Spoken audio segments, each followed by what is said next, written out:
Hey everybody, this is Darren Van Dam and you're watching Flick Connection, the show that helps you get more out of movies, and today I want to share all of my spoiler-free thoughts on Bad Times at the El Royale.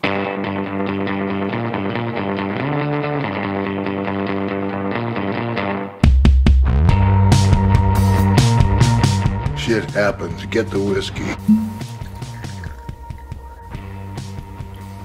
So, Bad Times at the El Royale is the latest film from Drew Goddard, who did Cabin in the Woods, who wrote Cloverfield, fairly accomplished creative writer, and did a great job directing Cabin in the Woods. This is his first time back in the director's chair in a while, and I gotta say, right off the bat, he did a killer job. Now, the general synopsis of this movie is it's a hotel that straddles the line between Nevada and California, and 7 different people meet up sort of randomly there by chance, and nothing is quite what it seems. And that's basically what you get from the trailer. Jeff Bridges stars in it. He's great. As great as Bridges was, I gotta say, I was most impressed with Chris Hemsworth. He plays this like kind of crazy cult leader type of a character, and he brought it. I mean, I've never been a particular fan of his. I mean, he's great as Thor, but I didn't expect much from him, and he really sort of stood out in this movie. But really, everybody was great, with the exception of Dakota Johnson, who is the most homely and interchangeable actress they could have picked for this role. But aside from her, everybody's fantastic.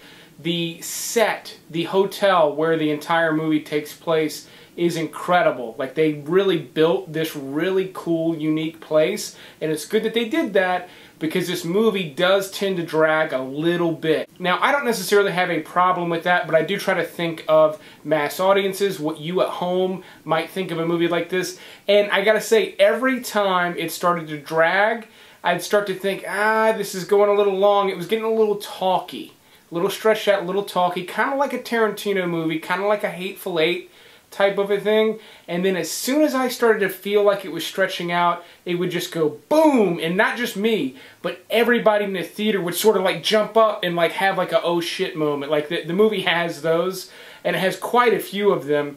And in addition to the oh shit moments, like I said, the hotel, the environment that you're in is so well thought out, and the movie's so well directed that you're always more or less aware of where you are in the geography of this crazy hotel, like this crazy layout of this hotel.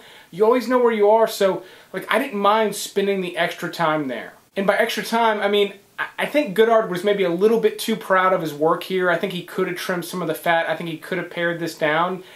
That said, again, I didn't mind spending the time there, so I really, really enjoyed this movie. Now, it is one of the most different and unique movies I've seen this year. Is it my favorite movie of the year so far? Probably not, but it's up there. I mean, this is easily top 5 of 2018 so far. However, I will say, I had this thought sitting there. I was getting a little bit antsy. I was getting a little uncomfortable in my seat, because it does run 2 hours and 20 minutes, and you know, I've sat way longer in the theater, but this one did feel longer. So if you're not into that aspect, you might want to wait for a rental on this one, where you can be a little more comfortable at home. You can have a drink, you can have some food, and you're not too worried about getting up, going to the bathroom, things like that, because this one does kind of drag out. The soundtrack for this is incredible, and it feels familiar. Like, it feels like I've seen this movie before, yet it completely kept doing different and unique things. Like, it exploited my expectations and then just like made the best use of that. So I really think Goddard has a really impressive career ahead of him.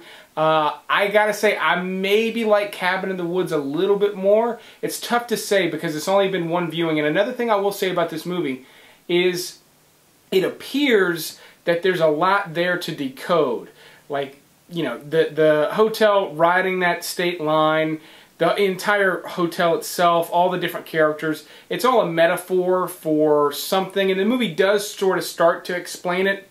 It gives you a couple of clues. I'm not going to spoil those here, and I might start to decode it, and I might do an explained video on this one. If you want me to do that, let me know in the comments. But if you don't even try to decode it, figure out all the metaphors and everything like that, you still are left with a really good thriller that's got some really creative sequences in it, some really good writing, some really just smart, clever writing, and you can just enjoy it at face value. Plenty on the first viewing, and then if you want to decode it, go back and watch it multiple times. I will definitely be watching this one again when it releases on rental of Blu-ray, but if you've seen it, let me know what you think in the comments. If you want to see it, let me know what you think in the comments. But I'll keep making quick little reviews like this as long as you all keep watching them. But thanks for checking this one out, and you will see me on the next one.